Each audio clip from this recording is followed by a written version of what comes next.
Home online academy. नमस्कार, स्वागत है आप सबका इस चैनल पे। उम्मीद करता हूँ आप सब ठीक होंगे। चलिए शुरू करते हैं आज का वीडियो। आज का जो टॉपिक है हमारा, इस टॉपिक में हम लोग क्या जानेंगे, जो वेव्स जो फॉर्मेशन है उसके बारे में एक बार अच्छे से जान लेते हैं।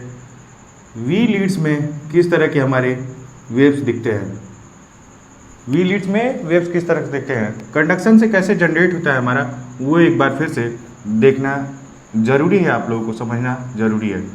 ठीक है, देखिए ये जो हमारा सेप्टम हो गया, फिर ऐसे आता है।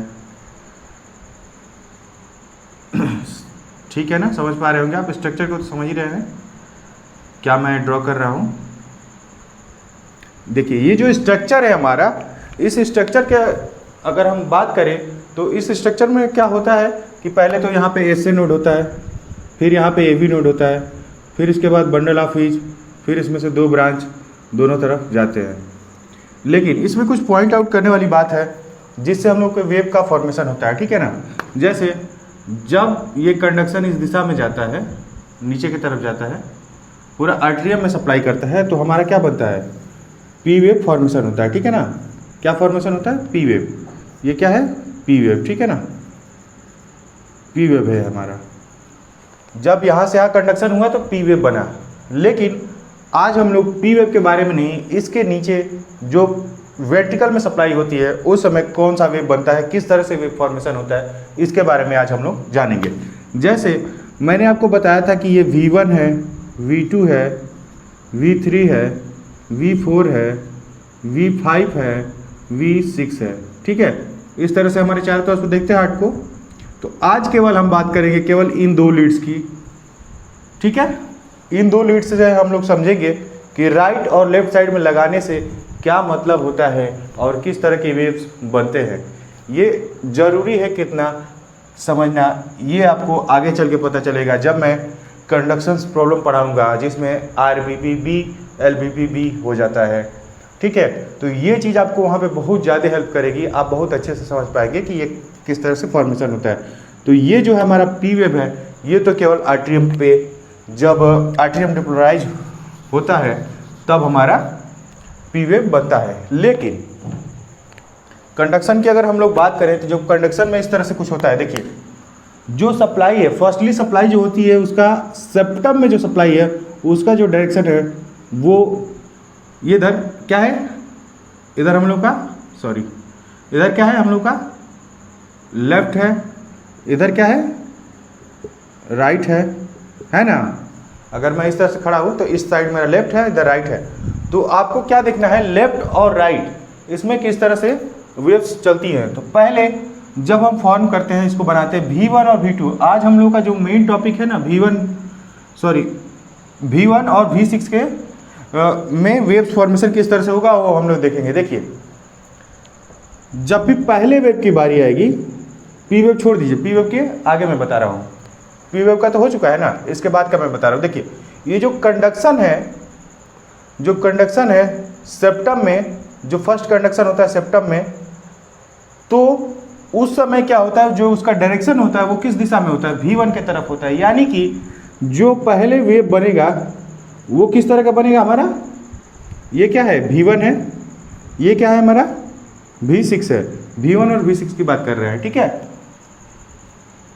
मैं आपको इधर लिख के दिखाता हूँ, इसको छोड़ देता हूँ, बाद में बताता हूँ। देखिए यहाँ पे क्या हुआ, सबसे पहले जो बनेगा हमारा इधर पॉजिटिव बनेगा, लेकिन जो V6 है, V6 में कैसा वेव बनना चाहिए, वेव कैसा बनना चाहिए, निगेटिव बनना चाहिए। क्यों, क्योंकि जो सेप्टम में कंडक्शन हो रहा है वो इस दिशा में हो रहा है, तो V1 की तरफ हो रहा है, तो V1 में कैसा बन रहा है, पॉजिटिव।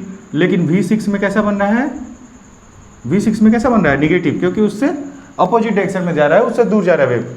लेकिन जैसे ही ये कंडक्शन यहाँ पे आता है तो दोनों तरफ सप्लाई होगी हमारी, RBB और LBB दोनों के थ्रू सप्लाई होगी जब दोनों तरफ, तो उस समय क्या होगा, इसके तरफ एक पॉजिटिव जाएगा, इसके तरफ पॉजिटिव जाएगा। ठीक है, समझ पा रहे हैं ना।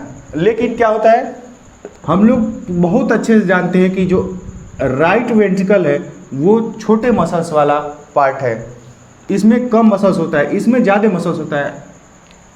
लेफ्ट वेंट्रिकल में। इसलिए जो ये वेव जाता है इसका डिपोलराइज होता है तो इस पे इसका ज़्यादा असर होगा, ये पॉजिटिव की तरफ ज़्यादा जाएगा। इसका जो मेन डायरेक्शन होगा वो किधर होगा, इधर होगा, है ना। मेन डायरेक्शन किधर होगा, उसके तरफ होगा, 6 के तरफ होगा, ठीक है ना। क्योंकि इसका जितना मसल मास है उसके मुकाबले बहुत ज़्यादा इसका मसल मास है, इसलिए इधर का कंडक्शन ज़्यादा होगा। तो इसमें क्या होता है, इसमें निगेटिव फ्लो होने लगता है, इसमें निगेटिव होगा। वेव्स कैसा इसमें बनेगा, निगेटिव बनेगा V1 में। लेकिन इसका जो डायरेक्शन है वो किधर जा रहा है, V6 के तरफ, तो इसमें पॉजिटिव वेव बनेगा। जैसे ही डिपोलराइजेशन हमारा ख़त्म होगा तो फिर हमारा जो डिफ्लेक्शन हुआ है वो कहाँ पे आ जाएगा, वो हमारा फिर से बेस लाइन पे चला जाएगा, ठीक है। इसके बाद सीधा फिर ये भी क्या होगा, वापस आके बेस लाइन पे चला जाएगा। ये मैंने इतना बड़ा बनाया है, इतना बड़ा बनाया है, तो ये मत समझिए कि इतना बड़ा बनता नहीं है, छोटा सा ही बनता है, छोटा सा। क्योंकि ये कैसा है, किसके थ्रू बन रहा है, सेप्टम के थ्रू बन रहा है ना, सेप्टम ने इसको बनाया है ना। तो ये सेप्टल वेव है, सेप्टल में फॉर्मेशन हुआ है, तो सेप्टम में जितना मास रहेगा उतने ही तो फॉर्म करेगा ना। सेप्टम में जितनी मसल्स रहेंगी उतने ही तो फॉर्म करेगा। सेप्टम में इतना पतला मास होता है, इतना पतला मसल्स होता है, तो उसमें कितना बहुत ज़्यादा तो डिपोलराइजेशन होगा नहीं, तो इसलिए छोटा सा बनेगा और ये बड़ा सा बनेगा, ठीक है। क्योंकि ये पूरे वेंट्रिकल में सप्लाई कर रहा है, डिपोलराइजेशन हो रहा है, ठीक है ना। इसलिए ये भी छोटा बनेगा और ये बड़ा बनेगा। तो इसमें आपने समझा कि जब नॉर्मल जो कंडक्शन है वो किस तरह से हो रहा है, इसमें ज़्यादा और उसमें कम, ठीक है। तो जो फर्स्ट है हमारा कैसा बन रहा है, फर्स्ट में V1 में पॉजिटिव और V6 में निगेटिव। क्यों, क्योंकि इसका डायरेक्शन जो है उल्टे दिशा में है।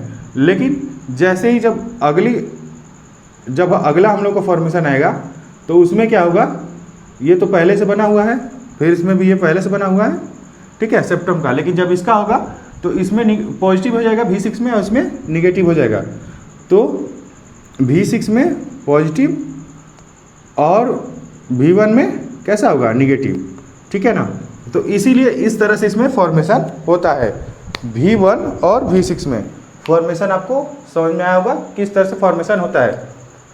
ये आपको बहुत इंपॉर्टेंट था आज बताना, क्योंकि मैं जब LBB और RBB बताऊंगा तो आपको आसानी होगी।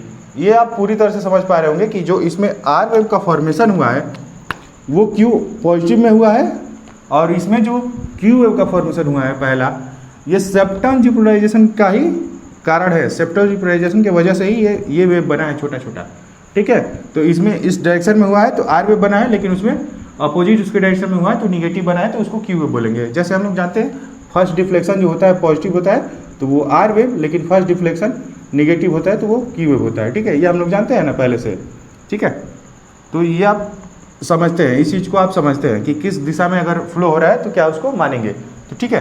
तो जैसे ही वेंट्रिकल हमारा डिपोलराइज होगा, नीचे का हिस्सा जब डिपोलराइज होगा ब्रांच के थ्रू, तो उसमें क्या बनेगा, इसमें निगेटिव बनेगा क्योंकि इसका डायरेक्शन अलग है, और उसमें पॉजिटिव बनेगा, ठीक है। ये आप समझ पा रहे हो, क्योंकि जैसे ही ये मसल्स मास, ये कम मसल्स मास है, ये ज़्यादा मसल्स मास है, इस डायरेक्शन में जैसे ही जाएगा इधर ज़्यादा फ्लो दिखेगा ना, इधर ज़्यादा फ्लो दिखेगा, तो उसका डायरेक्शन किधर रहेगा, उधर रहेगा, ठीक है। समझ पा रहे हैं।